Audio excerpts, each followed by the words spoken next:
जय श्री कृष्णा, राधे राधे, जय श्री महाकाल। देवी और सज्जनों, मैं हूं पंडित गोविंद शास्त्री ज्योतिषाचार्य, जन्म कुंडली विशेषज्ञ, भागवताचार्य, भोपाल मध्य प्रदेश से। आज बताने जा रहा हूं कि कल से नया संवत्सर प्रारंभ होने जा रहा है। तो नया संवत्सर माने नया वर्ष शुरू होगा। संवत 2081 शुरू हो जाएगा कल से, और इस संवत्सर का नाम है पिंगल नामक नया संवत्सर होगा। हर हिंदू भाई के लिए कल ध्वजा लहराना है अपने घर के ऊपर। एक बात तो ये करना है, आम के पत्ते लाकर के तोरण बनाइए अपने पूजन घर में। अपने मुख्य प्रवेश द्वार पर तोरण लगाना है। दरवाजे के बाहर आपको शुभ लाभ लिखना है। एक अच्छी बात ये करना है, और कोशिश करो कि कल पूरा घर, छत से लेकर के पूरे घर के कमरों की सफाई आज रात को ही अगर कर लें तो ज्यादा अच्छा है। विशेषकर आपके मंदिर की सफाई तो करना है।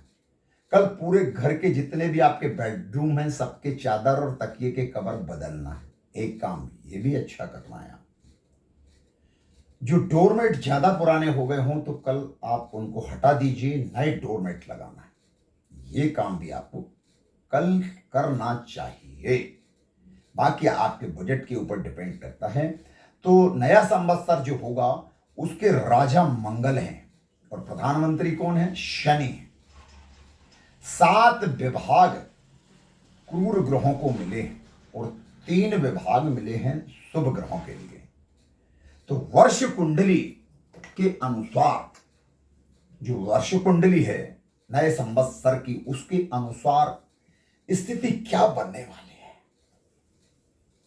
तो मंगल और शनि वर्ष कुंडली में तृतीय भाव में मंगल शनि कुंभ राशि में भ्रमण करेंगे।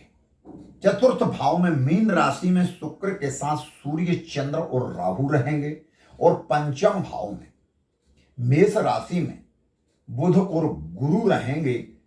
और वर्ष के प्रारंभ की वर्ष लग्न जो है वो धनु लग्न होगी, जिसके स्वामी गुरु हैं, जो पंचम भाव में बुध के साथ मेष राशि में रहेंगे, और कन्या राशि में शुक्र रहेंगे। ये वर्ष की कुंडली के अनुसार, वर्ष कुंडली की मैं बात बताऊं, और ये वर्ष कैसा रहने वाला है। तो विद्यार्थियों के हम बात विद्यार्थियों से लेके शुरू करेंगे।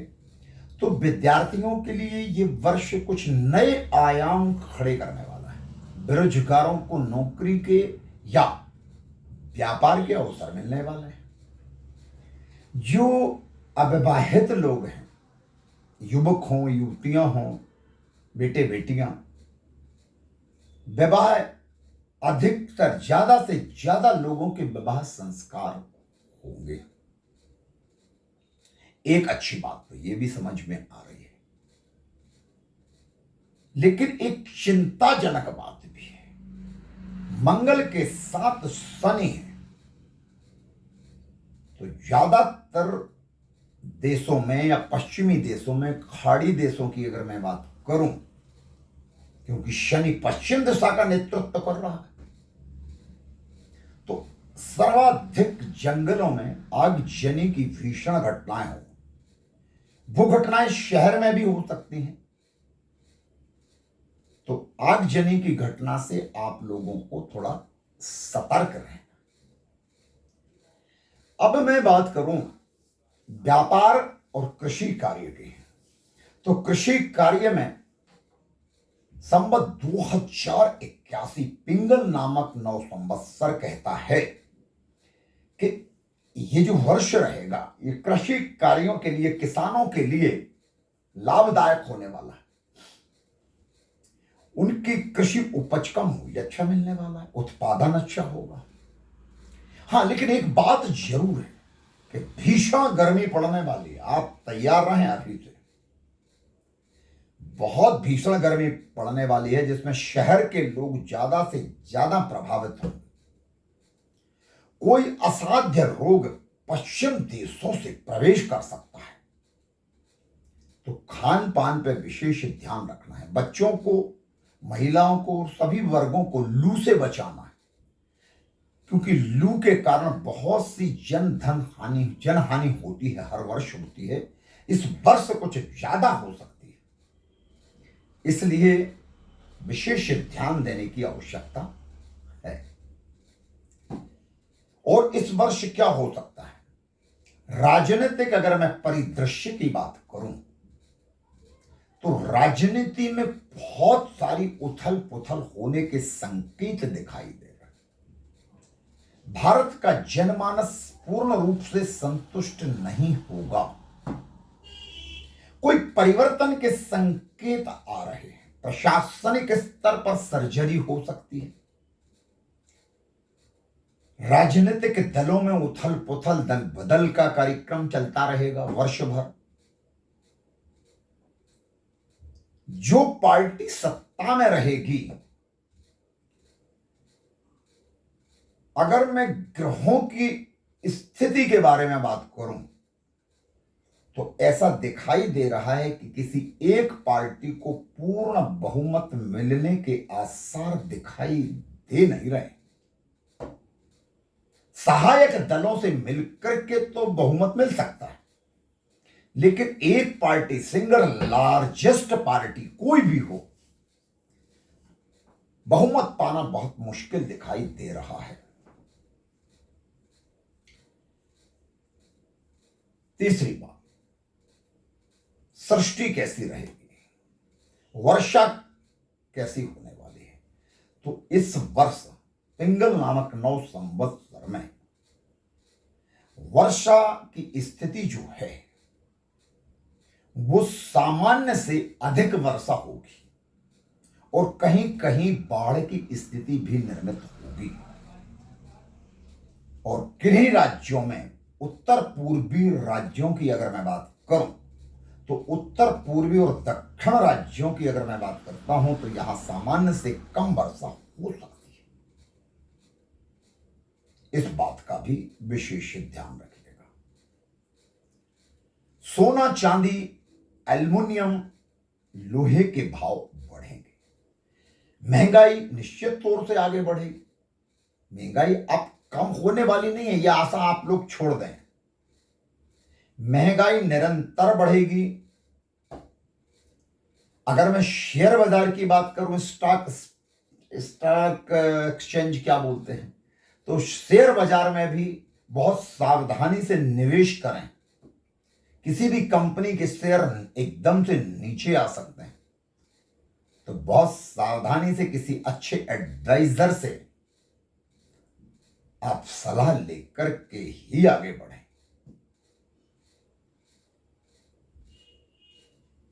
सब्जियों के, फलों के दाम बढ़ेंगे। खान पान की चीजों के दाम बढ़ेंगे। दूध, दही इत्यादि के भी दाम बढ़ सकते हैं। अगर मैं बात करूं कुल मिलाकर के एक लाइन में पूरे वर्ष भर के फल की अगर मैं बात करता हूं, एक लाइन में या एक सेंटेंस की अगर मैं बात करूं, ये तो पूरा वर्ष कैसा रहने वाला है,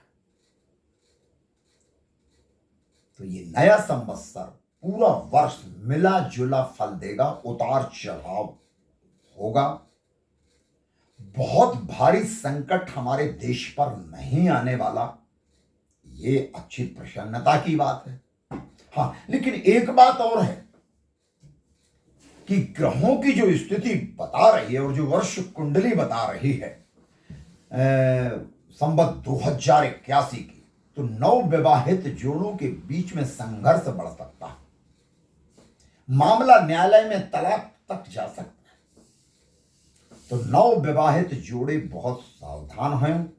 जिनके विवाह 2020 के बाद से हुए हैं और वर्ष 2024 या 25 की प्लानिंग आप लोग कर रहे हैं, तो किसी भी विशेषज्ञ ज्योतिषाचार्य से अपने बच्चों की जन्म कुंडली जरूर दिखवाना, मिलवाना। इसके बाद विवाह के लिए आगे बढ़ना। मेरे पिछले वीडियो में आपने देखा होगा तो मैंने आपको बताया था कि कौन कौन सी राशि की लड़कियां 2024 में विवाह नहीं कर सकती, ये पिछले वीडियो मेरे जरूर देखिएगा आप। और अगर मैं बात करूं, क्योंकि मैं एक एस्ट्रोलॉजर हूं, मैं धर्मगुरु, मैं किसी व्यक्ति विशेष पर टिप्पणी नहीं कर सकता, यह हमारे अधिकार क्षेत्र में नहीं है। हम पूरे भारत के जनमानस को लेकर टिप्पणी कर सकते हैं, सृष्टि को लेकर कर सकते हैं, प्रकृति को लेकर कर सकते हैं, बाजार मूल्य भाव को लेकर के कर सकते हैं, व्यक्तिगत नहीं। और हम किसी दल से नहीं जुड़े हैं, किसी दल की हमने आज तक सदस्यता नहीं ली है, तो मैं किसी भी राजनीतिक दल की चर्चा इस प्लेटफॉर्म पर नहीं करूंगा। हां, यह जरूर कहूंगा कि राजनीतिक उथल पुथल तो बहुत भारी हो सकती है, खरीद फरोख्त भी होगी, यह भी हो सकता है। हां, लेकिन एक न्यायपालिका की अगर मैं बात करूं तो न्यायपालिका का मान सम्मान बढ़ेगा। न्यायपालिका का संदेश संपूर्ण भारत के जनमानस पर कानून व्यवस्था के लिए शिकंजा कसेगा। एक अच्छी बात है, बहुत अच्छी बात निकल के आ रही है। और न्यायपालिका पर भारत के जनमानस का विश्वास बढ़ेगा, यह भी अच्छी बात है। दूसरी बात बताऊं तो हमारे फौजी भाइयों के लिए यह वर्ष कैसा रहेगा? तो हमारे फौजी भाइयों के लिए यह वर्ष अच्छा रहने वाला है। बहुत ज्यादा कहीं संघर्ष की स्थिति या किसी देश से युद्ध की स्थिति कदापि दिखाई नहीं दे रही है। छुटपुट संघर्ष तो चलते रहते हैं, लेकिन बड़ा कुछ होने वाला, कोई गृह युद्ध की आशंका हमारे भारत में दिखाई नहीं दे रही है। तो संपूर्ण जनमानस की बात करूं, अगर मैं गृह माने भारत की पुलिस की मैं बात करूं, तो पुलिस के प्रति भी लोगों का विश्वास बढ़ेगा। और सेना के प्रति तो पहले से ही है। राज्य कर्मचारी और केंद्रीय कर्मचारियों के वेतनमान में वृद्धि होगी, लोगों के प्रमोशन होंगे, एक अच्छी बात है। महिलाओं में बचत करने की जो आदत है, वो इस वर्ष कुछ ज्यादा महिलाएं सेविंग करेंगी, तो ये अच्छी बात है। खुद के लिए भी, बच्चों के लिए भी, परिवार के लिए भी, ये तो गुड न्यूज है ना, अच्छी बात है। तो चलते चलते एक संदेश देना चाहूंगा कि परिवार, जितने भी परिवार हैं, वो संगठित होकर रहो आप लोग।